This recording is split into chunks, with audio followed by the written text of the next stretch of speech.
Bir çoxunuz orta sürətin yola, yer dəyişməyə və zamana görə olan düsturlarını qarışdırırsınız. Mən bugün buna bir aydınlıq gətirmək istəyirəm. Belə ki, yola və ya yer dəyişməyə görə orta sürət düsturlarında əgər yolumuz iki hissədən ibarətdirsə, 2v1 v2 bölünsün v1 plus v2 düsturunu istifadə edirik. Yox, əgər 3 hissədən ibarətdirsə, 3v1 v2 v3 bölünsün v1 v2 v2 v3 v1 v3-ün cəmini bölmək lazımdır. Bir çoxunuz burada da qarışdırırsınız ki, v1 plus v2 plus v3 belə bir şey olmamalıdır.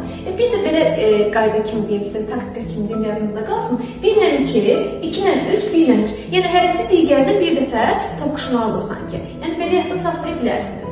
Bunların isbatlarını da təbii ki, dərslərində və nəzəriyyələrində qeyd etmişəm. İndi gəlirik zamana görə. Zamana görə orta sürət daha rahatdır.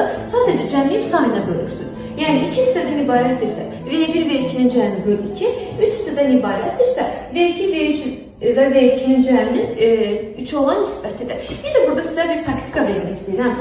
Deməli, bilirsiniz ki, zaman T hərfi işarə olunur. Toplamaq sözünün də baş hərfi, belə yazaq, T'dir.